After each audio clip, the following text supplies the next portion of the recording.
Innama yataqabbalu Allahu minal muttaqin. Me të vërtetë Allahu pranon prej të devotshmëve. Por secili kthehet në ndërgjegjen e tij se sa e ka gradën e devotshmërisë me Allahu ndërkohë që është duke kryer një adhurim. Dhe së motra, pa dashur që të zgjatem në këtë pikë, është interesante që shumë njerëz e shikojnë jetën bardhëzi apo shikojnë jetën në ngjyrën gri, ashtu si thuhet shpesh rëndom. S'ka se si ndodh kështu. Ndërkohë që Allahu e ka dërguar profetin sallallahu alajhi wasallam, zbriti Kur'anin e dërguar Allahu për të na ndriçuar mendje, shpirtrat dhe zemrat tona. Nëse ne do t'i kryejmë adhurimet ashtu sikur na kërkon Allahu xhallal xhelalu, në atë kohë do ta ndjejmë shijen e adhurimit që ne bëjmë, do ta ndjejmë shijen e agjërimit, do ta ndjejmë ëmbëlsirën e namazit dhe do ta ndjejmë kënaqësinë e të lexuarit të fjalës së Allahut xhallal xhelalu, kur lexojmë Kur'anin. A mos vallë e lexojmë Kur'anin si roman, si gazetë dhe nuk ngec në konsciencën tonë qoftë dhe një ajet i vetëm. Nëse dikush e ka lexuar disa herë Kur'anin dhe e pyesin një pyetje shumë bazike, cili ajet të bëjë më shumë përshtypje nga të gjithë Kur'ani. Vallë, sa njerëz janë në gjendje të vinë dhe të thejnë përgjigje. Një ajet i vetëm që lexon Kur'anin nga fillimi në fund, kush ishte ajeti që të bëjë më shumë përshtypje? Kush ishte ajeti që të dërojë më shumë? Kush ishte ajeti që t'i ngele aty dhe nuk ka përceje? Shkojë te ajeti që vjen pas. Kur'ani, vëllezër dhe motra, nuk është libër, nuk e solli Allahu libër thjesht për ta lexuar, por është libër, është fjalë e Allahut, e solli Allahu që ne ta lexojmë. Por jo vetëm kaq, të meditojmë në të. Dhe ky është akoma adhurim më i madh. Dhe jo vetëm kaq, por ne ta praktikojmë në çdo hap të çdo frymare të jetës tonë. Kur u pyet Aisha radhiyallahu anha, nëna besimtare, nëna jonë, se kush ishte edukata e të dërguarit të Allahut sallallahu alaihi wasallam, tha ishte Kur'ani që ishte mbi tokë. Kur të vim ne ta lexojmë Kur'anin, ta kuptojmë, të meditojmë dhe ta praktikojmë jetën tonë, atëherë do ta ndjejmë ëmbëlsinë e Kur'anit. Kur të vim ta agjërojmë muajin e Ramazanit, ashtu sikur kërkohet prej nesh, larg gjunahet, larg thashëthemeve. Kur ta ndalojmë gjuhën tonë, kur ta ndalojmë shikimin tonë, dëgjimin tonë, ecjen tonë, prekjen tonë nga harami, atëherë do ta mundsojmë Allahun që ne vërtet ta shijojmë agjërimin. Të gjitha këto të marrë së bashku na çojnë në një përfundim që Allahu është i plot. Allahu i gjithëmëshirshëm po na jep mysde në çdo kohë. Vallë, a jemi rob falëndërues? Të tillë duhet të jemi.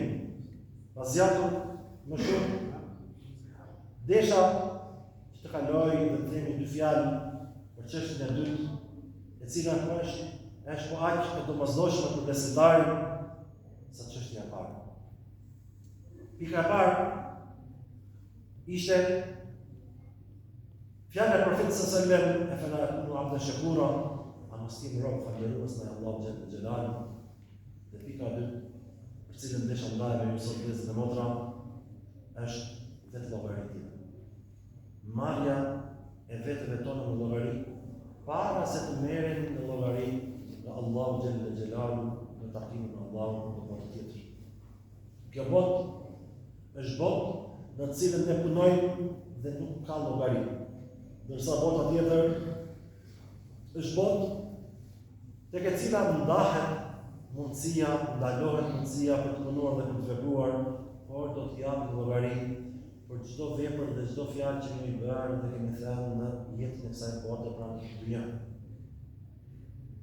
Allahu xhallal xhelalu na lajmëron dhe na thot në Kur'anin Fisnik. Ya ayyuhalladhina amanu ittaqullaha wa tanzur nafsun ma qaddamat lighad. Wattaqullaha inna Allaha khabirun bima ta'malun. O O ju besimtarë, o ju që keni besuar Allahun dhe jeni përgjigjur thirrjes së Allahut, friksojeni Allahut në një frikë të vërtetë ashtu sikur e meriton Allahu ti friksoni atij.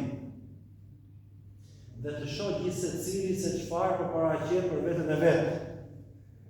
Për të nesërmen, dietarët kur e komentojnë këtë ajet Kurani, na kanë treguar dhe na kanë thënë që duhet ta marrë besimtari vetë në llogari në jetën e saj bote para botës tjetër, dhe të shikojnë se çfarë punoi dhe çfarë dha për Allahun xhelal xhelal për atë ditë kur do të japin llogari para Allahut fuqiplot.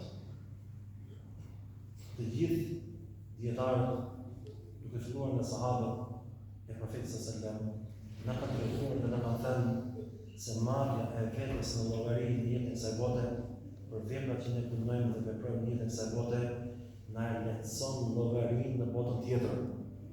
Omeri radhiyallahu anhu na thotë: "Peshojini veprat tuaja para se ato të peshohen dhe përgatituni për paraqitje para Allahut xhelal xhelal."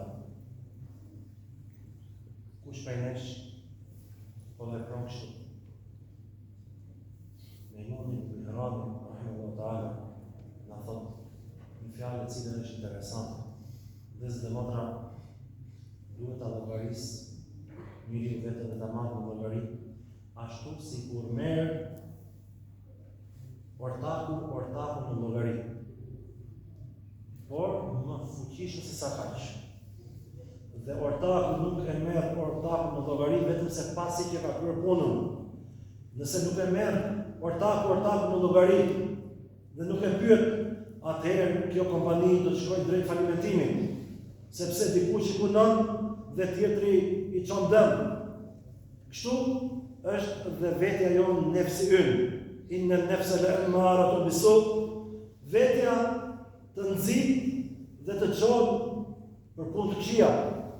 Ndërkohë, jetia imi pronari i kësaj vete që e frenon dhe e mban fort në rrugën e Allahut xhelal xhelal. Jetia që e privon nga epshet e kësaj dhunjaje. Jetia që e drejton dhe udhëzon në rrugën e Allahut në besimin e drejtë dhe të pastër. Nëse nuk do të veprojmë kështu, atëherë është e vështirë që ne ta dimë se çfarë punojmë dhe çfarë veprojmë. Pra të bëjmë një balancim mes të mira dhe të këqija, mes dëmeve dhe dobive. Është e domosdoshme. Abu Darda radhiyallahu anhu u smur dhe ishte i smur në shtrat. Shkojnë sahabët për ta vizituar dhe e pyetën: "Nëse ankohesh?" Tha: "Ankohem prej gjunaheve të mia." Subhanallah. Ky shok i ndershëm i Profetit sallallahu alajhi wasallam dha një përgjigje që ne nuk na shkon në mend. Kur e pyesin smurin, nga se ankohesh, fillon në ollësi tregon dhimbje të allë, sikletet që ai po kalon nga sëmundja. Dhe ky është realiteti. Dhe këtu nuk i qartojmë. Por shikoj gradën e shokëve të Profetit sallallahu alajhi wasallam se ku ishte. Ata ishin njerëz të cilët jetonin në tokë, jetonin mes njerëzve të tjerë, por shpirtrat e tyre ishin në xhenetin e Allahut. Nga se ankohesh, Abu Darda tha: "Ankohem prej gjunaheve të mia." Tha: "Çfarë dëshiron?" E pyetën se çfarë dëshiron? Tha: "Dëshiroj xhenetin e Allahut." Vallë, xheneti vjen pas sakrificës. Vallë, arritjet janë pas sakrificës. Kur dihet se nuk ka rehati dhe nuk ka qetësi vetëm se pas një lodhje të madhe.